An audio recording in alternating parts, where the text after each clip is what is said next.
Hey guys, this is Caleb. Welcome to the Wright Photo. Today I want to talk to you about my process and my workflow.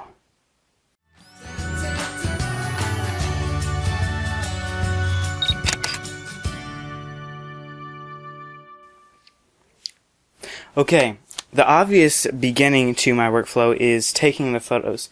So I usually go out, usually just with my camera. Maybe I would have a bag with my lenses in it. Right now I only have, usually bring out only my D3200, which is filming this right now, and I have my 60mm macro on there. This is my Vivitar vintage lens that I have a few videos on. You can check those out down in the description. And I also have the obvious kit lens, which, I mean, it's great for wide-angle stuff. I need a better lens, maybe the 35, but I need a better lens for wide-angle, but this is pretty much all I have right now for that. And I don't go out that often anymore because of school, and I have to do a lot of editing right now because I've taken shots of weddings and some portraiture stuff, so that's what I've been doing right now. I haven't been going out very much, but usually I would go out maybe a few times a week and take some photos, usually macro stuff, but if I ever got the chance to do wildlife and landscapes, I love doing those too. And once I get those shots, I have them on my SD card that's in the camera, and I take those out and put them into actually my mom's computer. Not actually mine, but I have Lightroom on there, which I bought. Once I import them into Lightroom, I start doing my editing with them, and that's what I'm going to show you right now. I'm going to go head to the computer and show you how I edit my photos. That's pretty much the big major part of my process because it takes the longest.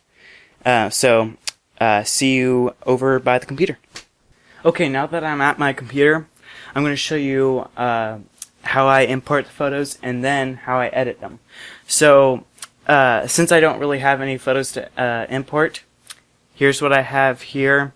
I'm just going to show you what I do, what techniques I use to import these. First of all, I will select new photos because that will show me photos that I haven't imported before, or photos that aren't in Lightroom yet. And so when I click that, I usually keep them all selected and then click import. Since I don't have any to import, I'm just gonna go here. And so what you'll usually see is just a whole bunch of photos, and what I do to preview them is click up here, and that will show the image. And so I go through these and flag the ones that I want to keep, so I can see all the photos that I want to edit later by going to filters and then flag. But I'll show you that later after I have flagged some of these photos. Sometimes I'll just go in and see if they're sharp or not, if I have similar photos. And sometimes it takes a really long time to load. This one looks good. I'm going to flag this one. Put that one in there.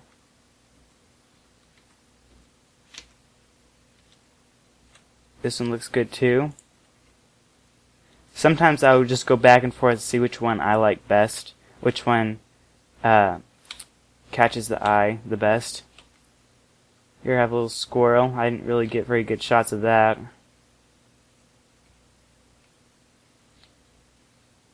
That one looks good. Let's see if it's sharp. Oops.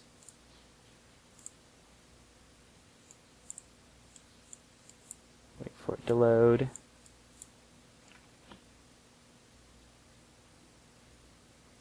There we go. Now just compare two different shots that are pretty much the same, but I might have adjusted the focus so that it was actually in focus, or I might have had a steadier shot. So let's compare these two. This one looks sharper. So I'm going to flag this one. That one looks good. These are actually taken during a little walk through the woods at a little park that's in the city, in town, that has a cave but also has trails that you can go walk on. So that's what I did here. Let me see. This shot looks good. Let me see if it's in focus. And with my Vivitar lens, most of these were taken with my Vivitar lens, and sometimes that lens is not very sharp. Even when it's at the focus point, it's not very sharp sometimes when it has a wide aperture. So I just have to go see if it's actually on the focal plane. If it is, then I'm going to keep that one and edit later. This one looks good.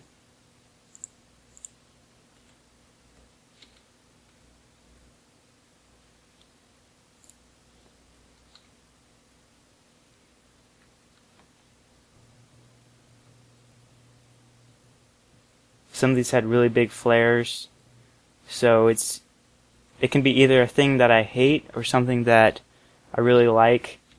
I actually kind of usually like the flares that my Vivitar gives me, but just not this one because it's only part of the photo that has the flare. If it was on the whole thing, I would have probably kept that one.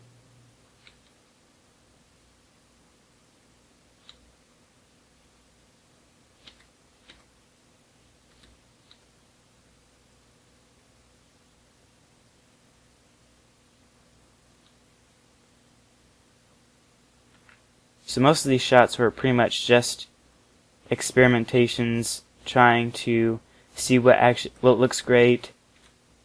Most of the times I have to look at the LCD to see if it's something that I actually want. And this one right here is pretty good.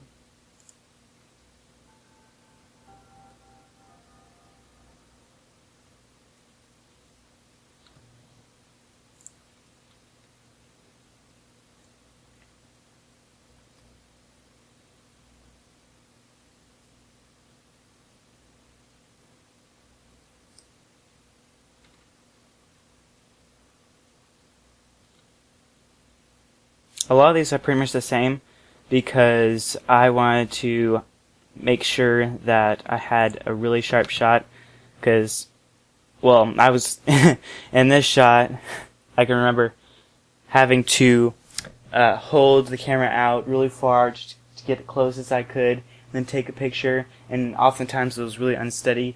So I took a whole bunch of pictures instead of worrying that the picture was not sharper or it was blurry.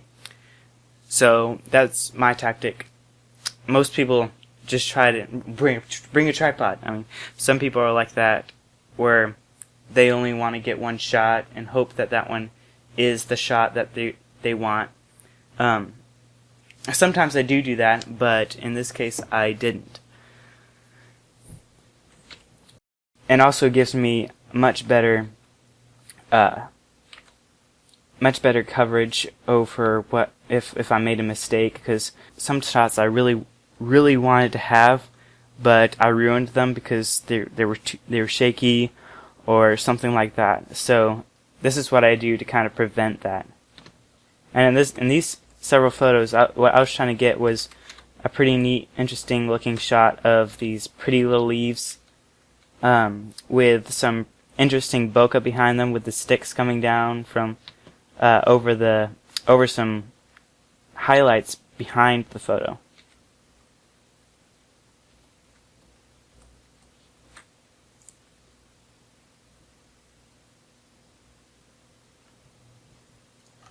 A lot of these take a little while to load because I'm with my camera is kind of a pretty high resolution, so that's kind of the downside of higher resolution cameras, because they take a lot longer to load. That shot I like.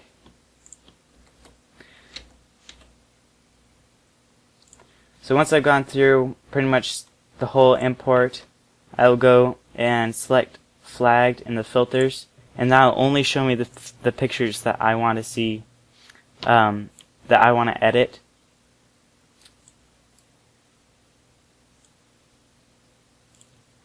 And so then I'll go into the develop mode and start working on these.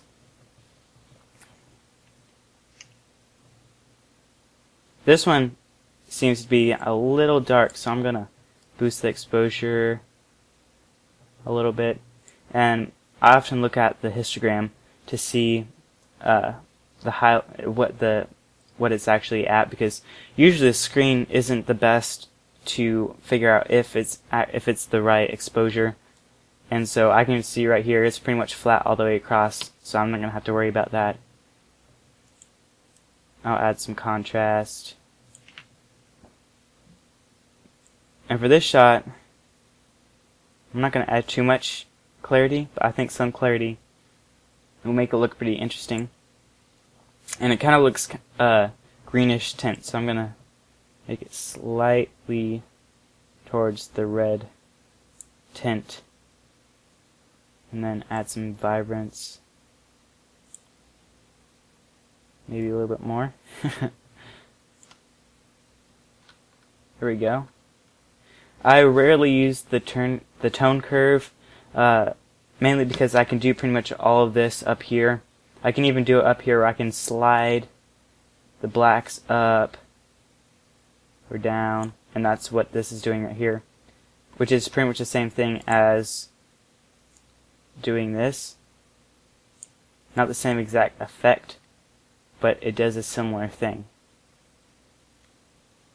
See? So I usually keep that normal, but recently I've been messing with that a little bit more and actually enjoying doing that. And then if I wanted to throw a little split toning on that, I could. And I always select these two. Enable profile corrections and remove chromatic aberration. That helps with a lot of these shots, including with my Vivitar, because it has a little bit more chromatic aberration than my 60 macro lens. So that's really helpful. And I'll go through my sharpening stuff real quick. If you want to see my in-depth explanation and kind of tutorial of sharpening, go down to the description and I'll have a link there. I also have annotation or a card up for you to see that video. So that's pretty much it. Sometimes I do that to the auto perspective correction for landscape shots, but for these kind of shots, not really. I'll go to the next photo, and I want to go over, sometimes I use presets, and I think they're really helpful to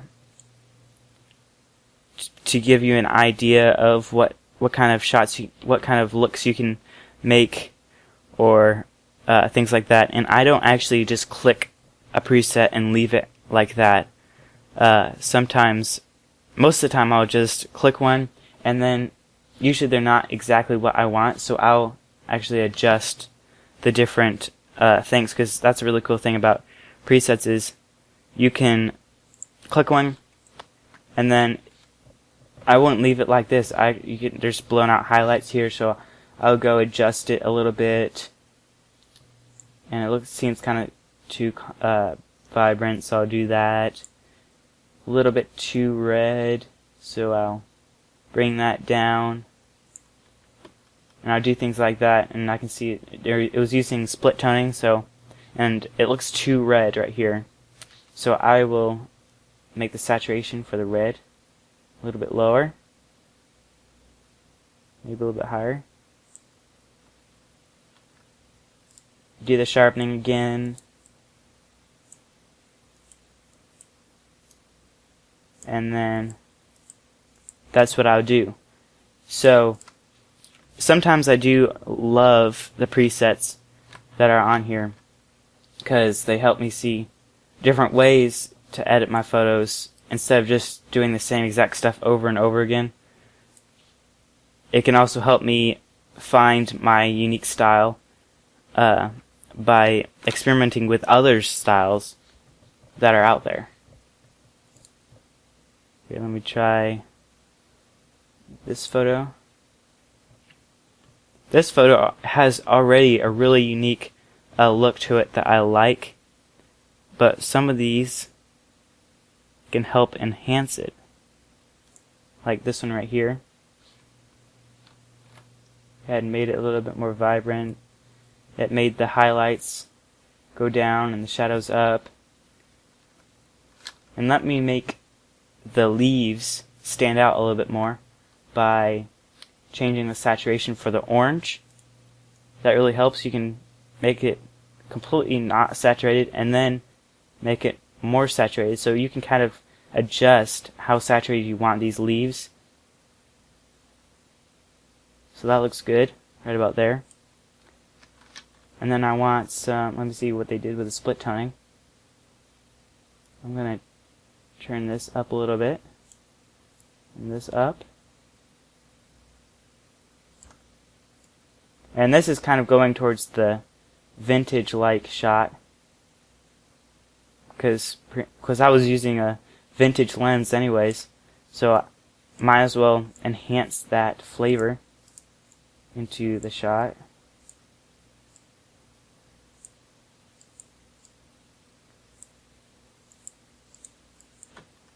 And there we go. I think that one looks really good. That one turned out really nice.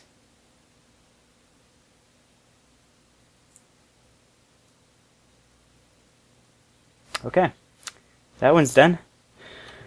Okay, so that's pretty much all I'm going to show you for now. I don't want to bore you or anything, but that's pretty much all of my workflow, except exporting. I need to go over that.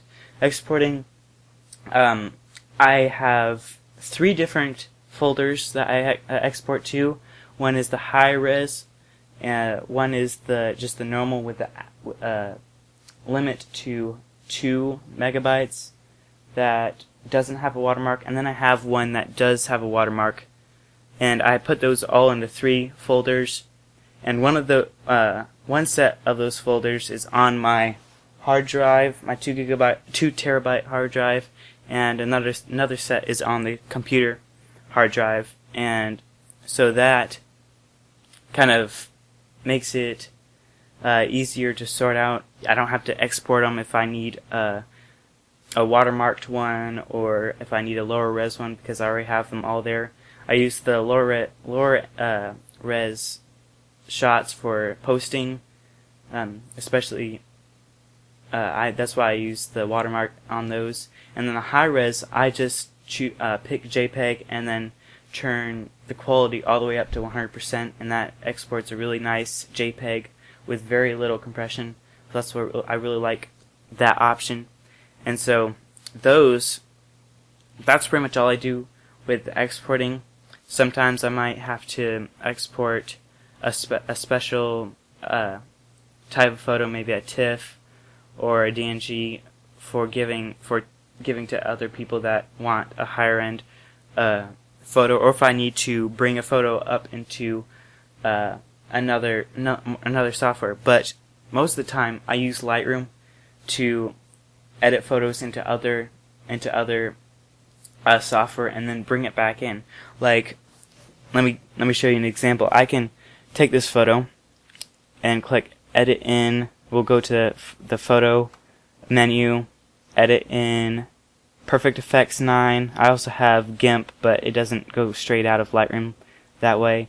We'll go to Perfect Effects 9, and that is a really nice free software that will that you can use to add textures or different looks.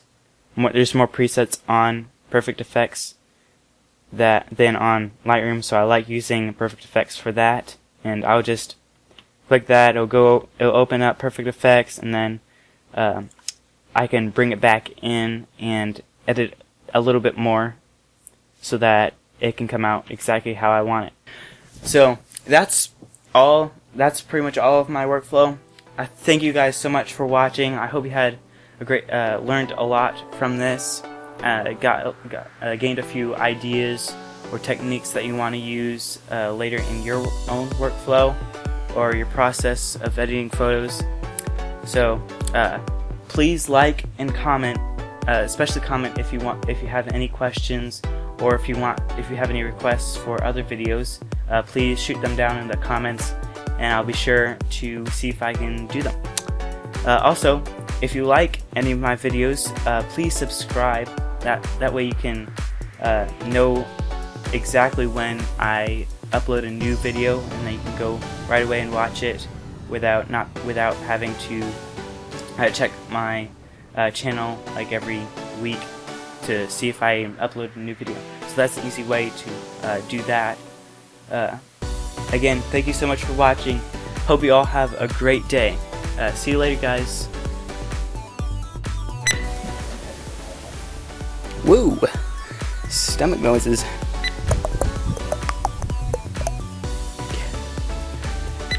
Okay, the obvious